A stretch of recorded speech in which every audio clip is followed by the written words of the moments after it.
Mesdames, messieurs, toute la technique de Zouk TV, bonsoir. Merci de nous écouter. Écoutez pour comprendre, et vous avez raison. C'est une émission qui est de plus en plus écoutée, effectivement. Nous vous remercions. Et aujourd'hui, nous allons tenter de nous faire une belle douche, à la condition première qu'il y ait de l'eau à la maison. Monsieur Yvon Paquet, bonsoir. Bonsoir, M. Grabin, et bonsoir à tous les téléspectateurs. N'est-ce pas, c'est un plaisir d'échanger avec Zouk TV sur vos problèmes d'actualité, puisqu'il y a des gens qui souffrent beaucoup de la situation de sécheresse que nous vivons actuellement. Il est bon que nous leur apportions toutes les réponses nécessaires, sans langue de bois. Alors, merci pour avoir répondu favorablement à notre invitation. Mais dès le départ, quand on a dit, et puis moi, nous n'avons pas de problème de ressources. La sécheresse n'a rien à voir avec ça. La sécheresse qui fait ça failli. C'est eux qui vont faire ce qu'il fallait pour qu'on soit au garde à vous. Alors, sur cette question, on n'aurait pas dû avoir de problème de ressources. Mais on a quand même... Alors, par rapport à la capacité de nos rivières, oui. Mais par rapport aux installations qui nous permettent de traiter l'eau, il y a un problème de capacité. Je m'explique. Quand on a construit l'usine de Vevey, à l'origine, c'était le Conseil général. Il était prévu de doubler la capacité au bout d'un certain temps. Puisque tu as tout à fait raison, la ressource est là dans la rivière. La capote qu'a coulé. La capote qu'a coulé. Mais les équipements qui sont en place permettant de capter cette eau, de la traiter, aujourd'hui sont limités à 24 000 mètres cubes jour produite. Alors que ça pourrait être doublé. Donc la ressource naturelle existe.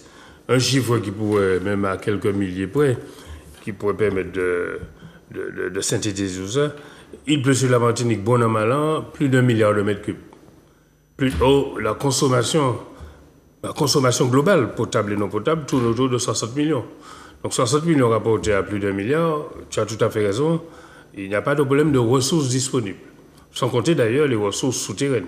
Donc ne serait-ce que les eaux de surface... 98% de la production. Voilà, il y a encore de la réserve, mais il faudrait investir pour augmenter la capacité des équipements, notamment, je répète encore, la rivière La Capote. Pour les autres rivières, non, puisque les autres sont asséchées, mais la rivière La Capote peut encore fournir de l'eau. Sa capacité peut être doublée. Alors, quand on dit les autres rivières, la Lézarde, elle n'est pas sèche. Elle n'est pas sèche. On continue à donner de l'eau à Directoire. Oui, et Directoire dessert 8 communes dans le sud. Oui, la Directoire produit encore, oui. La rivière va produire encore, mais si la sécheresse s'intensifie, on risque de ne pas pouvoir respecter ce qu'on appelle les débits réservés, parce qu'on ne peut pas assécher quand même la rivière. Mais en tout cas, pour résumer, la ressource naturelle existe, par contre, les équipements en place aujourd'hui ne permettent pas de répondre à la demande. Et d'ailleurs, il faut que j'apporte la précision pour que les gens comprennent. Quand je dis qu'il y a plus d'1 milliard de mètres cubes qui tombent sur la Martinique chaque année, mais il faudrait des dispositifs, tu le dis souvent d'ailleurs, de stockage de l'eau brute. Mais l'eau après traitement a une durée de vie de 48 heures, 2 jours. Donc il faudrait stocker les eaux brutes qu'on a en quantité pendant la période d'hivernage et on en a moins en période de sécheresse. Donc, il ne faut pas dire il y a 1 milliard et puis bon, on avait 60 millions. 6 mois où il y a de l'excès, inondation, glissement de terrain, et 6 mois, il n'y en a pas assez. Donc peut-être qu'il faudrait... alors, il y a d'autres solutions. Oui, le président, la DIEP avertit pas qu'à suivre Famacaï. Tout à fait. Ce n'est pas une affaire qu'on découvre en 2024. Bien évidemment. Ça fait plus de 40 ans que personnellement, je suis sur ce sujet. Tout à fait. Et on n'avance pas. Alors... C'est pas... Nous avons un baptême dimanche. Ce n'est pas dimanche nous allons descendre au marché. Tout à fait. Donc, on prépare tout pour que dimanche, les convives vivent, nous baillons tout ça qu'il faut. Pour l'instant, on sait chaque année, on a peur de sécheresse et on n'avance pas. Je serais tenté de dire la même chose, mais disons qu'en tant que président d'Odyssey, ce n'est pas à ce niveau-là que ces décisions-là se prennent. Oui. Puisqu'il s'agit de décisions politiques, Odyssey, c'est un opérateur comme la SME. Donc, nous sommes là pour mettre en œuvre les décisions politiques qui sont prises par les 3 entités qui sont détentrices de la compétence eau, je répète, 3 entités, 3 communautés d'agglomération. Depuis 2017. Qui ont la compétence. Depuis ça, l'État n'a plus rien à voir. Voilà. Non, l'État n'a... C'est un problème martiniquais. 100% martiniquais, et il faut le dire, il faut le répéter.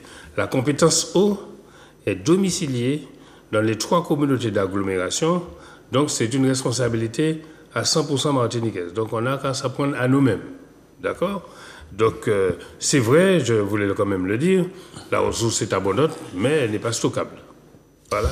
Pas stockable. Mais on peut dire aussi qu'à l'époque, il y avait quand même des stockages naturels, hein, les bassins dans les rivières. Notre génération, président, nous avons les tchètes la rivière. Mais oui, ça maintenant, beaucoup moins maintenant. Actuellement, si on a fait les tchètes là, mon père attend nous en bas. Tout à fait. Si nous de l'eau pour faire de l'eau baignée.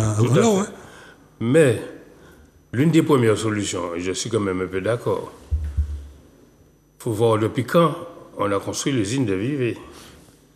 Et donc, si nous avions, je ne veux accuser personne, il y a une solution toute simple qui aurait pu être prise, c'est doubler au moins ou multiplier par 1,5 la capacité de production de l'usine de Vivey, parce qu'il y a de l'eau dans la rivière.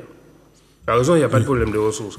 Et si nous avions au moins augmenté de 50% la capacité de Vivey, nous ne serions pas en situation de déficit aujourd'hui. Ne serait-ce que ça. Sans aller chercher des eaux souterraines, ne serait-ce que les eaux superficielles. Et sans avoir stocké les eaux brutes, en doublant ou en multipliant, en augmentant de 50% la capacité des installations, on dit bien, des équipements basés sur la rivière, la capote, nous n'aurions pas de difficultés. Donc, ce n'est pas un problème de ressources, c'est un problème d'équipement. Et les problèmes d'équipement sont des problèmes politiques. Mais l'Odyssée, bien évidemment, n'a pas la décision sur ça. Et anticipation. Voilà. Vivey, c'est la propriété de la CTM. Oui. L'ancienne majorité, malgré toutes les attaques que nous avons portées pour alerter, n'a pas fait ce qu'il fallait pour l'entretien de cette usine. Finalement, aujourd'hui, la nouvelle majorité, c'est lui qui n'y bat quoi en l'état à présent.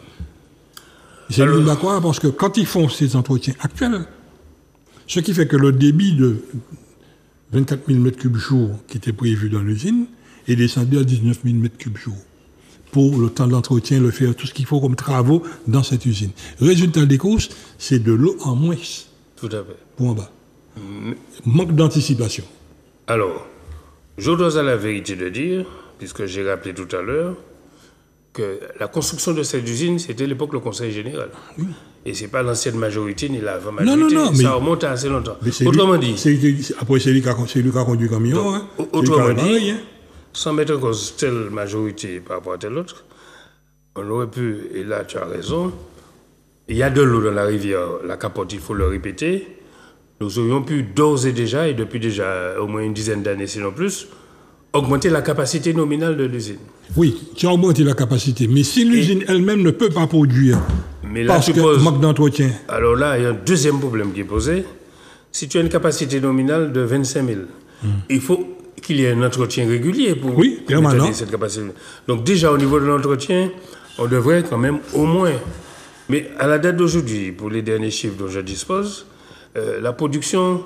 Alors, c'est une moyenne sur l'année, mais la production aujourd'hui est autour de 24 000, pas de 19 000. Puisqu'il y a 20 000 à peu près qui sont envoyés sur le réservoir de Cosmi à Trinité et 6 000 qui sont maintenus dans le nord Atlantique. Donc aujourd'hui, en capacité nominale, en production journalière, il tourne autour de 24 000. Oui, mais donc, elle n'est pas à son maxi.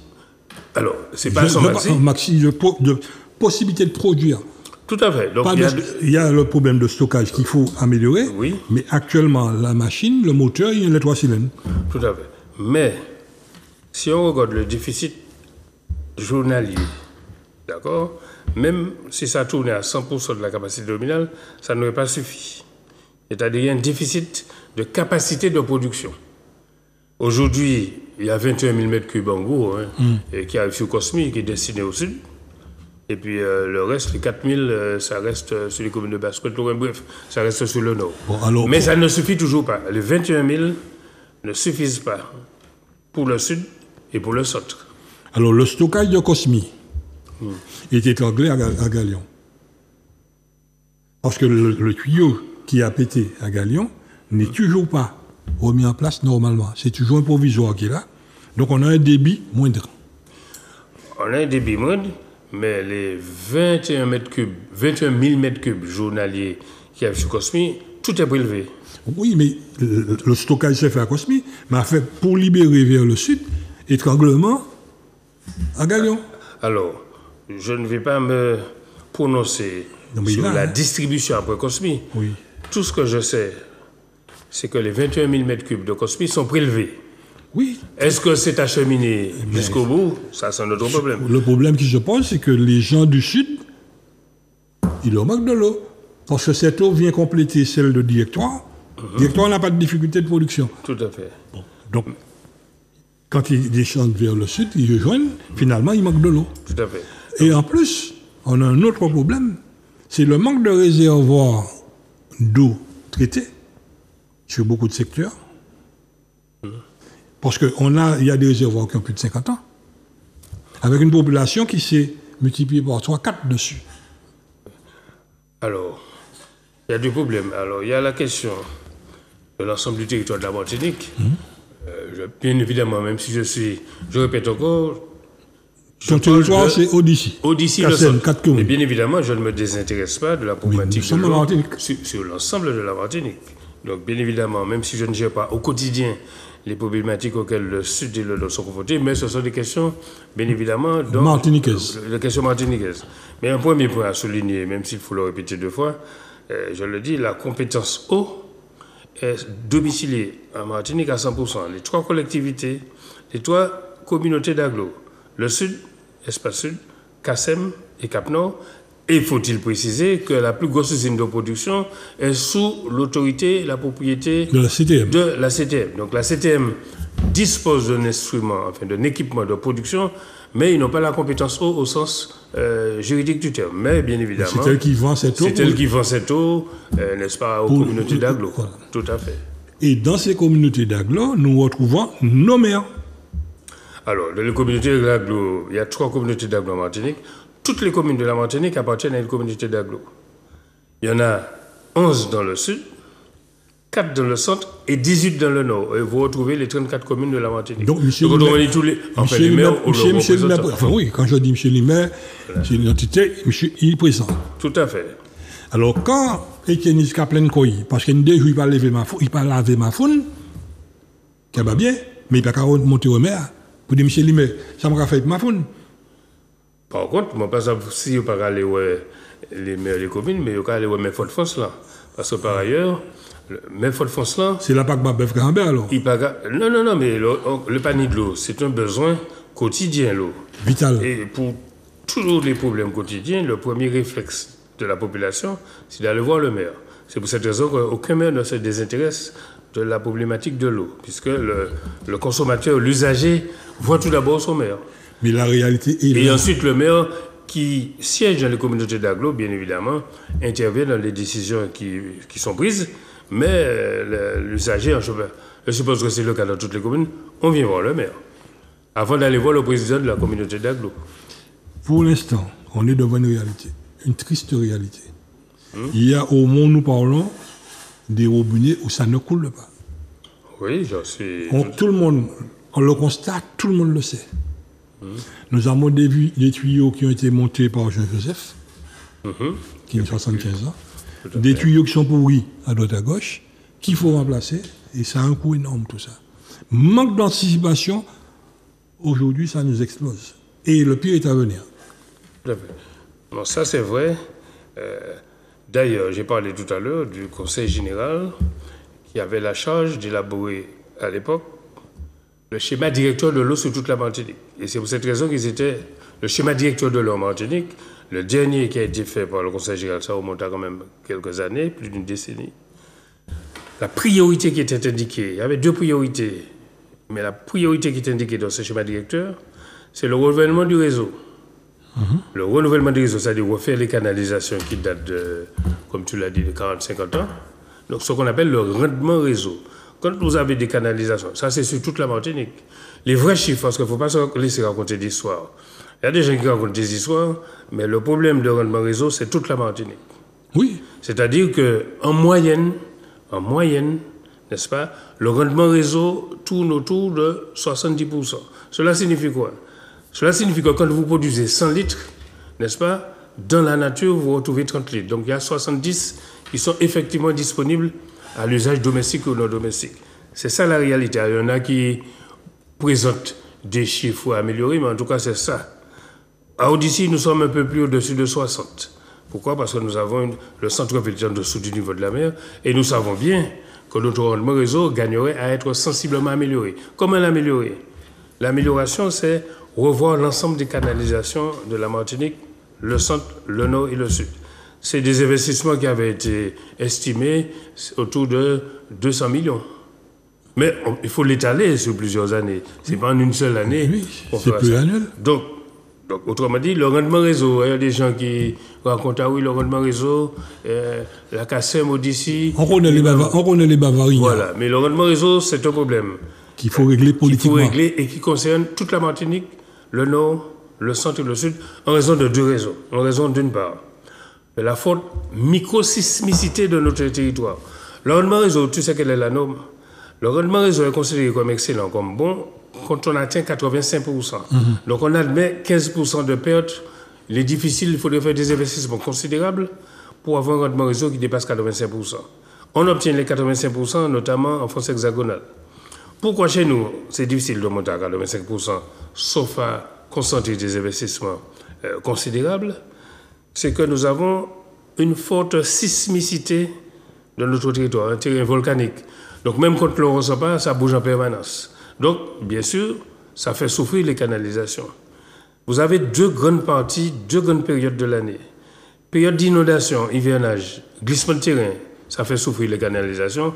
Période de sécheresse, comme ce qu'on connaît aujourd'hui. Dilatation, le sol est craquelé. Donc, les canalisations souffrent du 1er janvier au 31 décembre. Donc, bien évidemment, il faut prévoir, ça je dis qu'il faut le prévoir, il faut faire de l'anticipation, il faut prévoir des budgets conséquents pour renouveler les canalisations beaucoup plus fréquemment que ça ne l'est actuellement. Mais parce que quand vous avez une fuite sur un tuyau et que vous réparez, comme à l'époque sur les chambres à air de vélo, on mettait ce qu'on appelle des rustines. Si vous vous contentez de réparer le petit bout de tuyau, la fuite, eh bien, vous aurez une fuite un peu plus loin.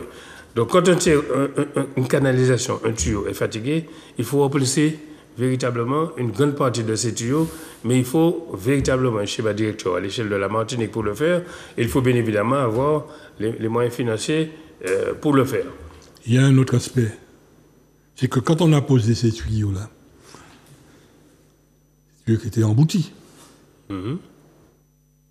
et après d'expérience, on a constaté qu'il fallait boulonner. Ce qui fait que lorsqu'il y a eu le conflit Séguino, nous avons persisté, signé pour obtenir que les tuyaux soient boulonnés. Ce qui fut fait, comme par exemple à Font-Saint-Jacques. Tout à fait. Ce qui fait que lorsque nous avons dans la nouvelle technologie de boulonnage des tuyaux, le coup de bélier, il a moins d'incidence. Oui, ça résiste mieux, ça c'est sûr. Mais le reste, là il prend des coups de bélier. Ah, il est fatigué. Et calbosser qu'on style bon, hein? Tout à fait. Là encore, ce sont des constats, ce sont des choses que nous avons déjà réglées techniquement sur le papier.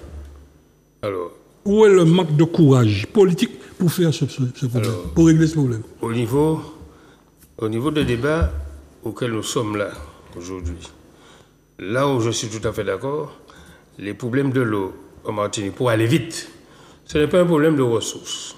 Non, c'est pas carême.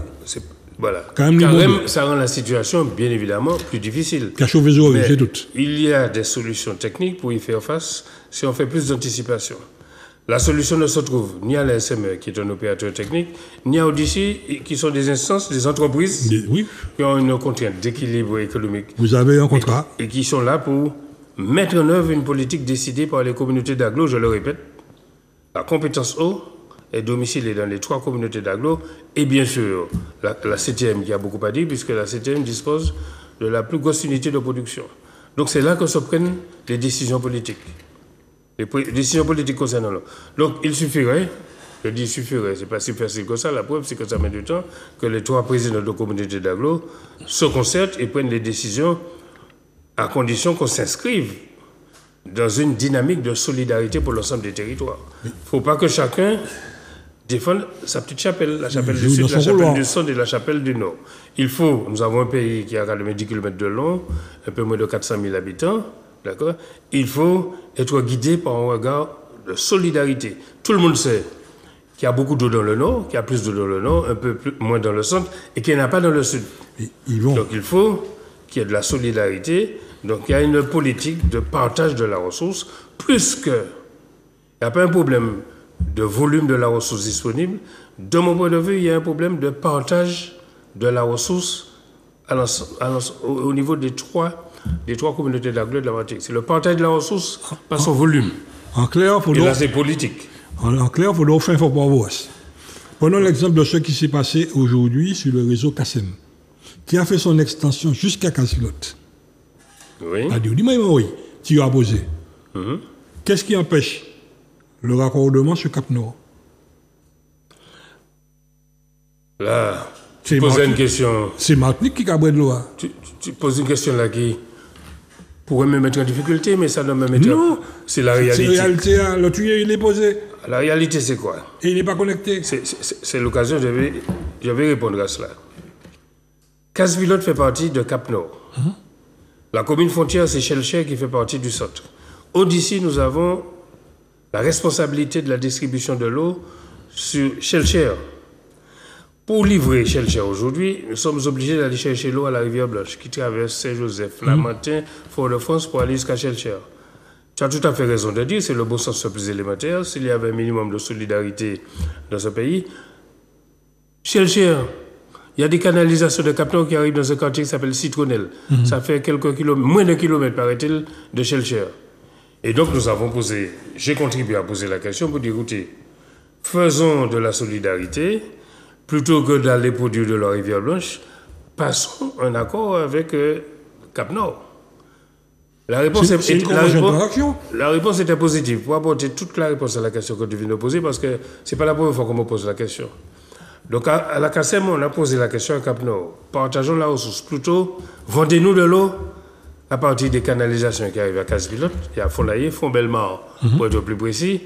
On a besoin de 6 000 m3 pour la commune de Chelcher. 6 000. Donc, on ne leur demande pas de nous fournir 6 000, on leur demande de nous fournir 2 000, ce qui a l'échelle de l'argent. Et la source forestière qui est à Montrouge, d'après les informations dont je dispose, pourrait nous permettre de fournir ces 2 000 pour alléger, n'est-ce pas, la consommation, enfin, notre rapport à la ville de Chelcher. Chelcher a besoin de 6 000 m3 jour. Donc, on leur demande, oui, tout le monde est d'accord. Tout le monde est d'accord. Je construis les canalisations. Les tuyaux sont posés. Tu es allé voir à Font-Bellemare. Tu sais, depuis quand on a fini les canalisations, il a fallu payer. Depuis un moment? Depuis mai 2023. Comme on nous a dit oui, il n'y a pas de problème, bien sûr, ce n'était pas un engagement écrit, les tuyaux sont là et ils attendent depuis mai 2023. Autrement dit, cet argent-là, si on avait dit non, on aurait utilisé cet argent à autre chose. Mais le nom ne devrait pas exister pour faire ce raccordement. Mais non, mais je te dis, c'est tout près. Donc, là, Odyssey n'a pas la décision. Odyssey a fait la proposition. Non. Je suis également élu de la CASEM. Donc, au niveau de la CASEM, j'ai demandé à la CASEM de se rapprocher de Cap-Nord bien avant l'actuel président de Cap-Nord. C'est une demande que j'avais posée avec l'ancien président qui en était d'accord, l'actuel est d'accord aussi. Mais il fait je constate comme toi-même, mais il ne faut pas non plus s'en prendre à Odyssey. Nous avons fait la canalisation qui arrive là. Donc, c'est pas un autre. On n'a pas la décision politique. La décision politique doit être prise au niveau des deux communautés d'agglo, le Nord, Cap-Nord et la CASEM, qui, me dit-on, sont en pourparlers et que ça devrait se faire. Et la pose d'un compteur, c'est pas 20 ans. Je constate comme toi-même, mais il n'y a pas de réponse négative. Mais alors, disons que on a fait ce qu'il convenait de faire. Les tuyaux sont là. Il suffit, il faut que ceux qui ont la décision finale, la prennent. C'est-à-dire mettre de l'eau dans les tuyaux. Et si nous avions, et je le dis pour que tout le monde l'entende, y compris les habitants de Chelcher, qui subissent aujourd'hui, comme les habitants de Fort-de-France, des coupures tournantes parce qu'il n'y a pas assez d'eau. 2000 m3 qu'on demande, pas la moitié. 2000. Et bien, si nous avions ces 2000 m3, il y a beaucoup d'habitants de Chelcher qui seraient en situation beaucoup plus favorable qu'elle ne l'est aujourd'hui. Alors, 2000 m3, ce n'est pas la consommation de tout Chelcher, mais ça serait au moins déjà le tiers de la consommation. Je précise au passage, parce que j'ai vu circuler, je ne sais plus, un WhatsApp qui dit que la consommation de Chelcher, c'est de 4000. Ce n'est pas 4000, c'est 6000. Et je crois que je ne sais pas qui... une sorte de pompe qui ne fonctionne pas. De pompe qui ne fonctionne pas. Alors, pour rétablir, puisque la question a été posée, il y a des eaux souterraines sur le territoire de Chelcher. Je l'ai dit très clairement. Il y a les eaux souterraines, au maximum de leurs possibilités, ne peuvent fournir que 2000 mètres cubes. C'est-à-dire le tiers des cibles. Complément. Je dirais même au maximum, ça c'est plutôt 1500. Donc dire que si les pompes fonctionnaient, si les pompes n'étaient pas en panne, on aurait pu alimenter tout Shellcher, c'est une inexactitude. Donc Shellcher, c'est pas 4000. C'est un coup politique, bassement politique. Ah, peut-être, mais en tout cas, objectivement, il faut apporter l'information à la population chelcheroise. La consommation journalière de Shellcher, ce n'est pas 4000 comme ça a été indiqué, mais 6000. Et que les pompes seront livrées dès lundi prochain, ça sera réparé. Tu sais, une voiture tombe en panne, une pompe tombe en panne. Donc dès lundi prochain, n'est-ce pas, cette pompe fonctionnera et ça nous apportera. Alors, je le précise, la pompe qui arrivera, c'est 700 mètres cubes jour. Hein, pour cette. Oui, pour ce système. C'est 700 mètres cubes. Il y a une deuxième qui n'est pas encore tout à fait prête.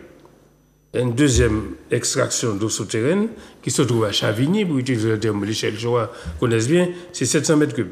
Donc, les eaux souterraines que nous avons apportées, c'est une réparation. Ça fonctionne déjà depuis un moment. La pompe est tombée en panne, on nous livre une pompe par avion qui arrivera cette semaine. Tiens, je peux même te dire que la pompe est déjà à Charles de Gaulle, être embarquée dans l'avion. Donc la pompe sera arrivée, donc d'ici la semaine prochaine, lundi, n'est-ce pas, nous aurons la pompe en installation, ça nous fera 700 mètres cubes de plus. C'est pas 2000 mètres cubes, 700 mètres cubes. Plus Chavigny qui n'était pas prévu cette année, peut-être dans un mois, les deux pompes, les deux extractions souterraines nous apporteront, je ne dis pas 2000, disons 1500 mètres cubes. Donc le quart, n'est-ce pas, de la consommation journalière de Shellcher, si nous avions les 2000 mètres cubes venant de case pilote, ça ferait déjà 3500, il ne resterait plus que 2500 à apporter. Ce qui allégerait, n'est-ce pas, le problème sur Fort-de-France et sur le Lamentin. Autrement dit, la solidarité que nous attendons, les trois communautés d'agglo, nous apporterait plus que ces eaux souterraines, puisque nous attendons. On leur demande 2000, ils peuvent nous fournir plus, hein. Mais on dit, on se contente de 2000. Donc voilà, tu as mis le doigt sur le sujet. Mais l'autre problème qui se pose, quand nous écoutons tout le monde parler, faisons l'assemblée unique de l'eau et tout le monde est réglé. Alors, on ne peut pas arriver à faire rien monter. Madame Lacado, il ne va pas monter. Pour chercher le contrat de mariage, il est monté. Alors, soyons sérieux. C'est une tromperie. Nous n'avons toujours soutenu que c'est une tromperie. L'exemple de tout ce qui est, je dirais, fusion en Martinique, nous a explosé au nez. Transport, déchets, département, région 7e, tout ça a explosé. Ce n'est pas sur l'eau qu'on va réussir. Par contre, dans cette affaire-là, une chose que l'on cache, quelle que soit l'entité qui sera en place, pour tout ce qu'il y a à faire comme travaux, on est obligé de faire une augmentation du prix de l'eau. Oui. On est obligé d'augmenter le prix. Alors, tu abordes là plusieurs questions. Ça caille chaud, hein? Des questions d'ordre technique, mais surtout d'ordre politique et d'ordre méthodologique. Effectivement, je ne dis pas que c'est une tromperie, on ne veut pas juger les gens, mais bon, tu assumes toujours tes points de vue. Non, j'assume. Je dis que c'est une fausse bonne solution. Il ne faut pas faire croire aux gens qu'une entité unique de l'eau va permettre de régler tous les problèmes que nous avons pointés là. Est-ce que tu penses que mettre de l'eau dans une canalisation à Font-Bellemare, on a besoin d'une entité unique pour faire ça? Ah, si on va bien coco, on va remplir Margot, et puis c'est... Donc, je dis qu'il ne faut pas raconter d'histoire aux gens. Premièrement, et là, je suis très attentif à ce que tu viens de dire. Tu as dit que... Moi, je ne suis pas pour les partis uniques, les solutions uniques. C'est contraire à l'idée que je me fais de la démocratie. Une entité unique, c'est quoi? Tu l'as dit toi-même. On a l'expérience. On a des collectifs, des entités qui ont été unifiées. Je ne dis pas que ça fonctionne moins bien. Je dis qu'en termes méthodologiques... là. Je n'irai pas jusque-là. Non, il faut avoir le courage politique. Il faut reconnaître qu'il y a un échec. Pourquoi je ne dirais pas? C'est ce que j'entends autour de moi. Mais nous, subi. Je te dis, je ne vais pas dire que les déchets, ça va mieux, ni que la CTM, ça va mieux. Le transport, les malheureux dans le soleil, là, qui attendent en auto, qui va revenir. Mais moi, c'est ce qu'on entend. Et objectivement, c'est ce qu'on voit. Mais je dis que quand on met en œuvre une politique publique aussi sensible, on doit s'imposer l'obligation de faire ce qu'on appelle une évaluation. Autrement dit, je n'ai rien entendu au niveau de l'évaluation de la politique des déchets. Ça fait quand même 10 ans. Je n'ai rien entendu quant à l'évaluation on a fusionné conseil général, conseil régional. Au bout de certain temps, il faut faire une évaluation politique. Il faut dire, bon, qu'est-ce qu'on a gagné, qu'est-ce qu'on n'a pas gagné, où est-ce que ça coince. Mais ça, c'est une obligation méthodologique. Autrement dit, non seulement j'ai l'impression que ça n'a pas été fait, sans quoi nous serions au courant, mais je n'ai pas entendu le projet de faire une évaluation pour voir ce qu'on pourrait améliorer. Donc je ne suis pas contre fondamentalement le fait d'avoir créé cette entité unique, mais je dis qu'il faut une évaluation. Parce que pour l'opinion, ça ne va pas mieux que ça allait avant. Bon. Pour l'entité unique de l'eau, il ne faut pas tomber dans le même travers.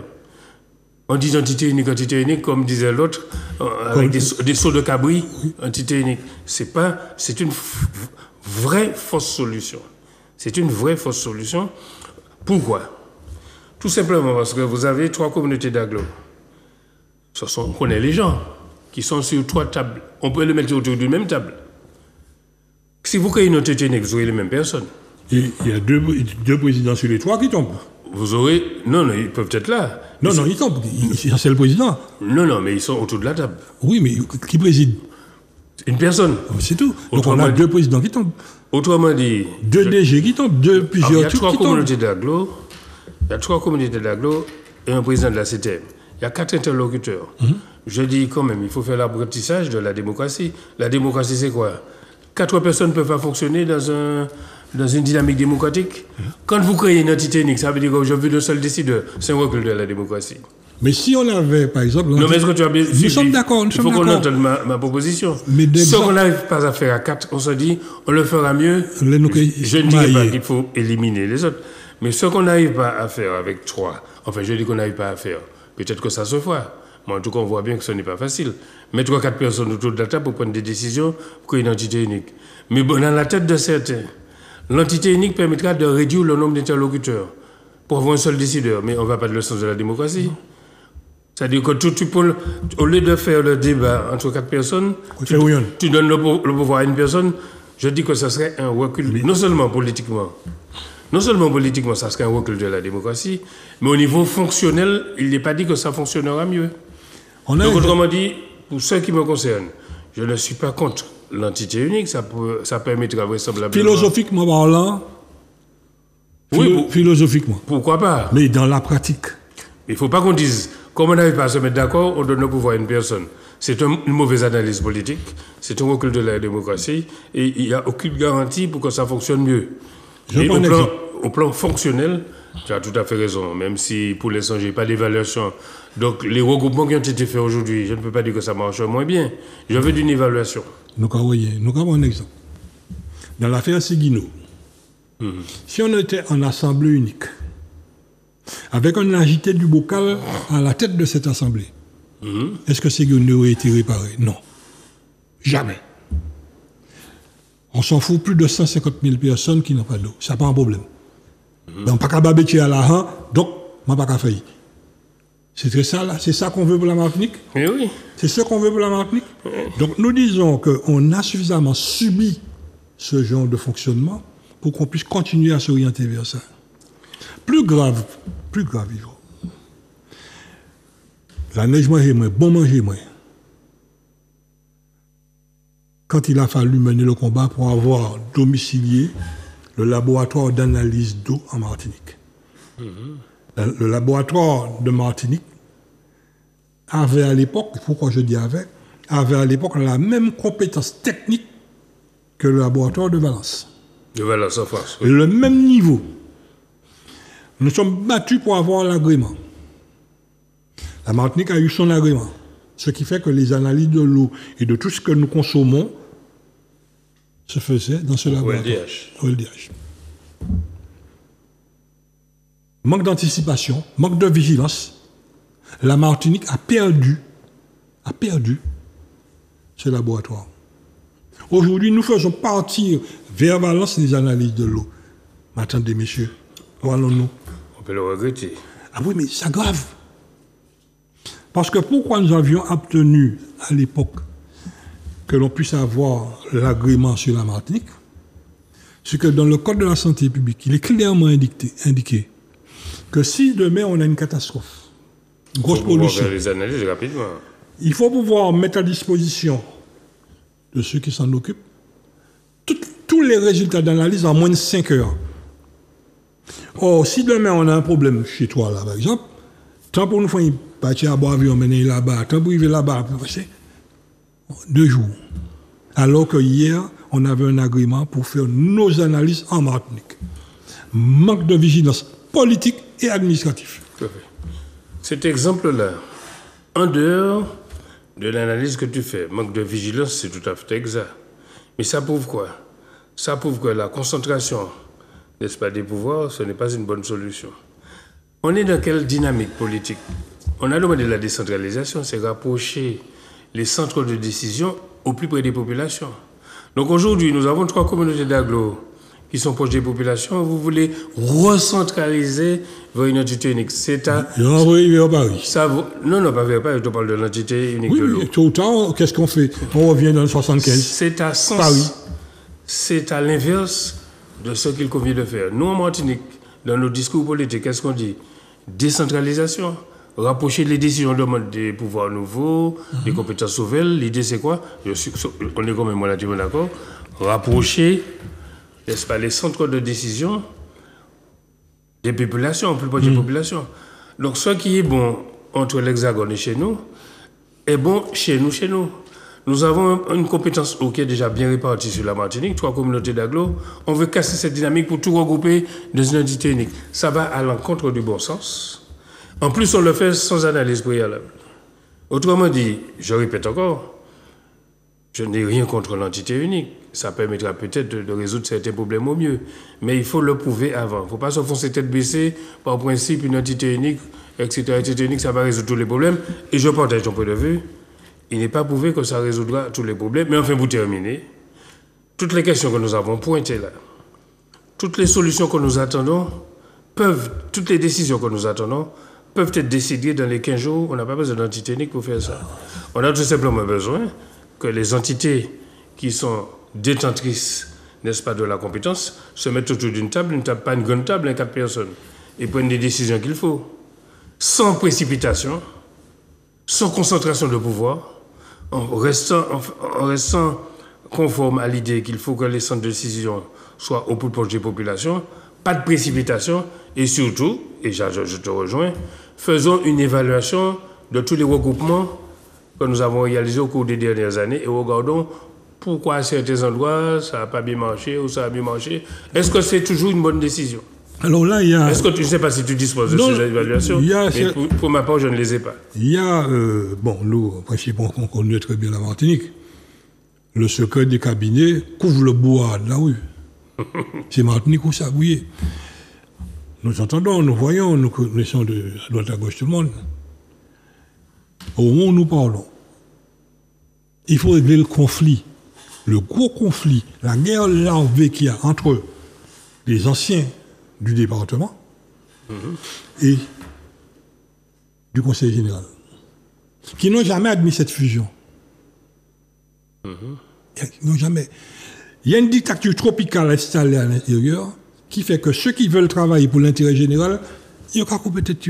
Et si d'aventure, le président ose dire, messieurs, mettons de l'ordre dans ça, sa vie politique est foutue. Parce que le problème qui se pose, c'est que vous, politiques, vous arrivez pour 5-6 ans, l'administratif, il est là en place, en permanence. Et c'est là où nous attirons l'attention de l'administratif. Il s'agit de la Martinique, il s'agit de l'eau. C'est un besoin essentiel. Tourner au restaurant, se laver, faire tout cas des bagailles.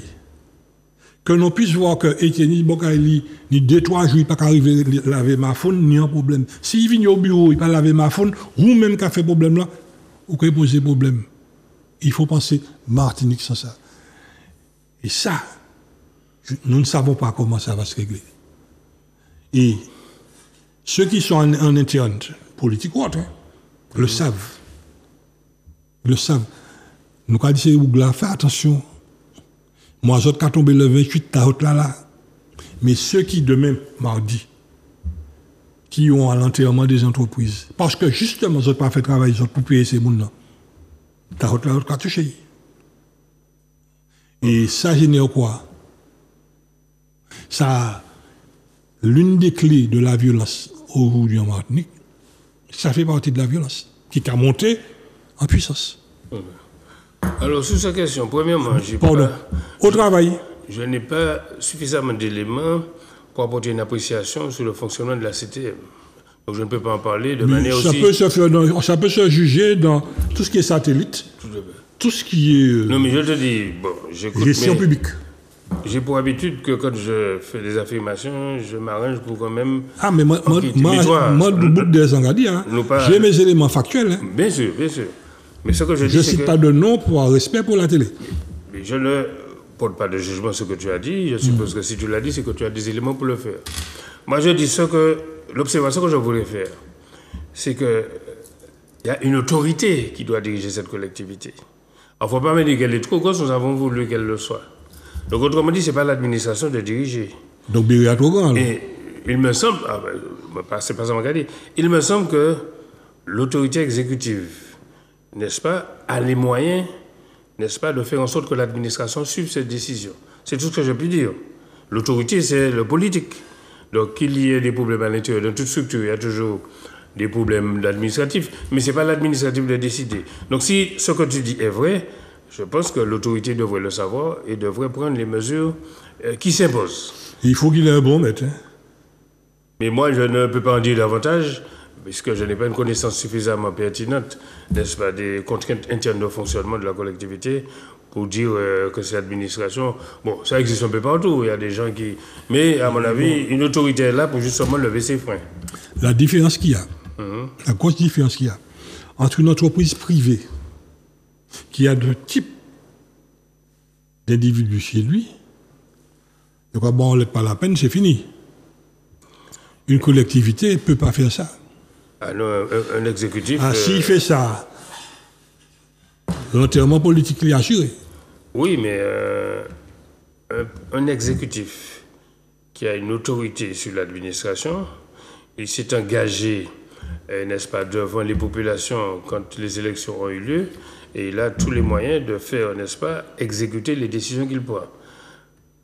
Que ça se fasse difficilement, je peux le comprendre. Mais l'exécutif a les moyens de faire appliquer ses décisions. C'est valable pour la CTM, comme c'est valable pour n'importe quelle commune, comme c'est valable pour n'importe quelle communauté d'agglomération.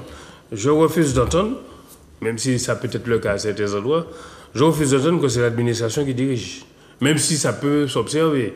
L'exécutif, s'il a pris conscience de cela, a les moyens de faire cesser cette situation. Là comme ailleurs. Gageons qu'un jour qu'on puisse changer de comportement et qu'on puisse se dire qu'on travaille pour la Martinique. Mais oui. Je me souviens hier, Madeleine, qui a regardé nous là, salut Madeleine, qui a dit nous que les bateaux, comme on avait la meilleure eau du monde, les bateaux venaient tout à fait faire le plein ici.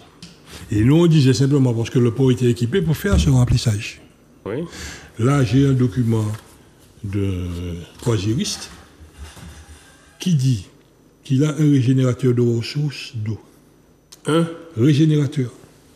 Ça veut dire quoi? Ça veut dire que l'eau qu'il prend sur le quai, il le retravaille pour le distribuer dans le bateau. Alors, par osmoseur inversé. C'est une information, à mon avis, qui n'est pas conforme à la réalité.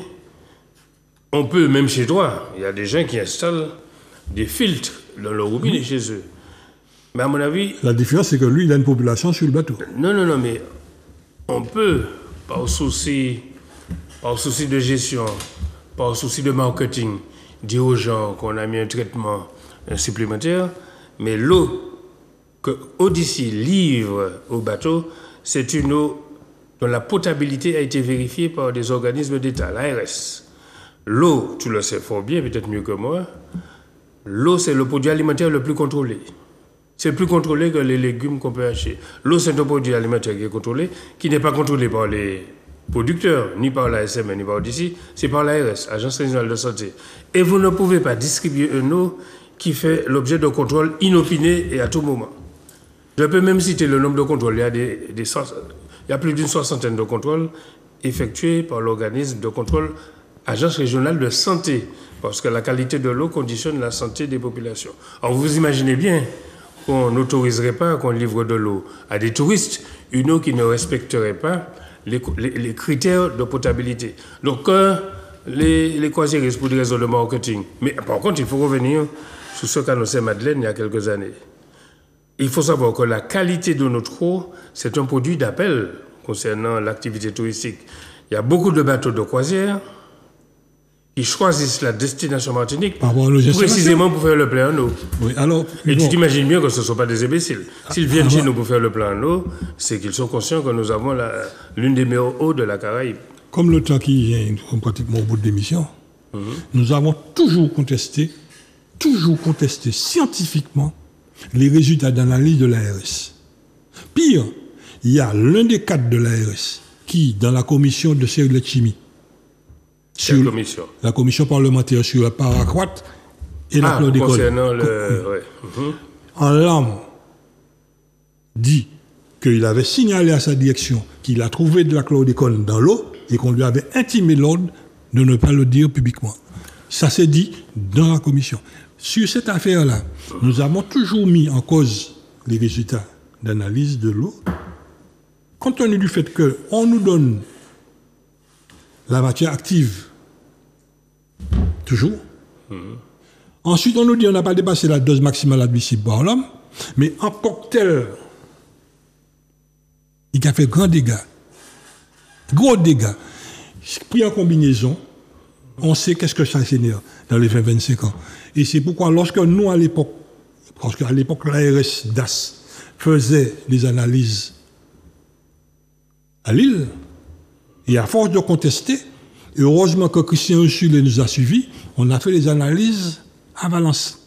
Et c'est là qu'on a vu la bombe chimique qu'on consommait avec les pesticides, qu'on ne cherchait pas à l'époque. C'est pourquoi nous disons, nous connaissons faire un autre sujet, nous invitons toujours l'ARS de venir devant nous, devant la population, pour qu'on puisse dire la vérité, dire, messieurs, nous voyons les autres. Et ça fait des années que nous faisons cette démonstration, ça fait des années que j'écris dessus, je n'ai jamais reçu aucune assignation en diffamation sur ce sujet. Parce que j'ai tous les biscuits en main, au niveau scientifique, pour leur dire, messieurs, respectez la population. En tout cas, s'il y a une conclusion à faire, ce serait laquelle? Alors, sur ça, j'ai entendu déjà les mêmes observations concernant l'eau en bouteille. Ah oui, ça c'est aggravé.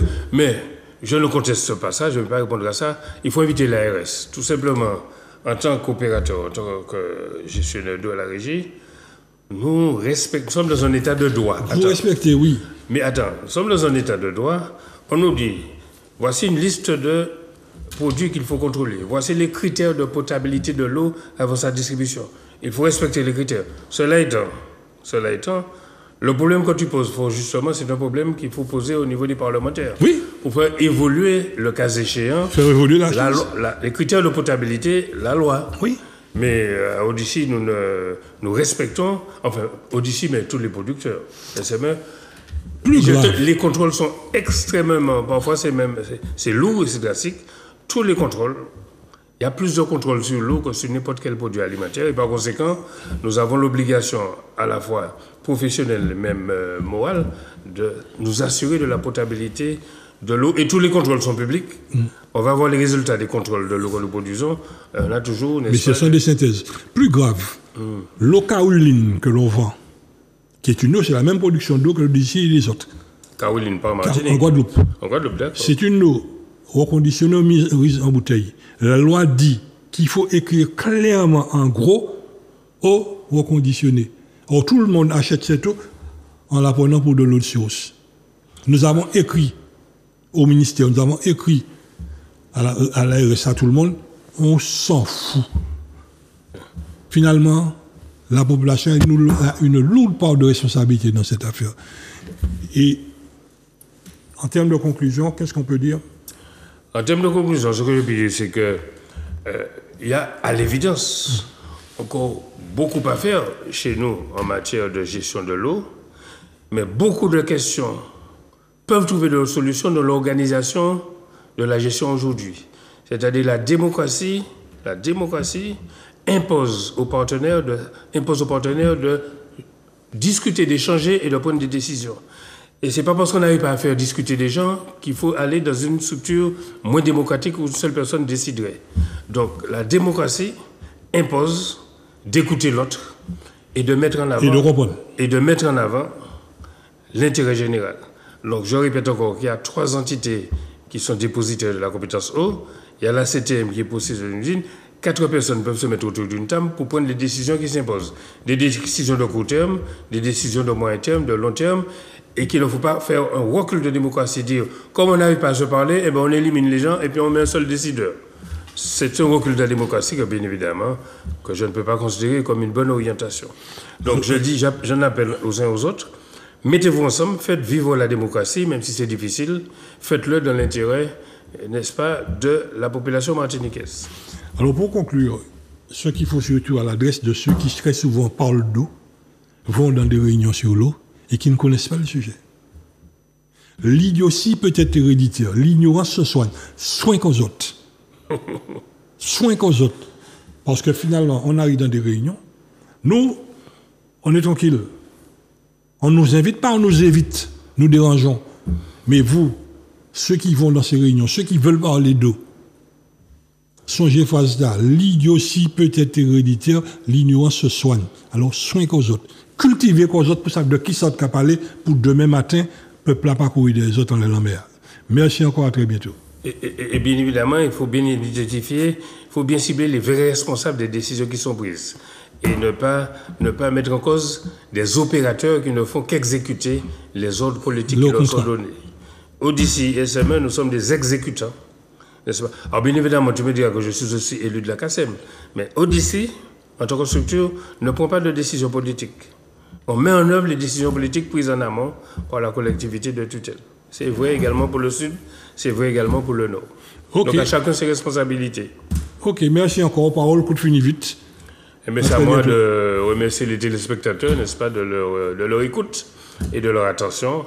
Et je serai toujours à leur disposition quand il s'agira de parler de toutes les questions utiles au développement de notre territoire. Merci encore. Merci à tous et bonne fin de journée.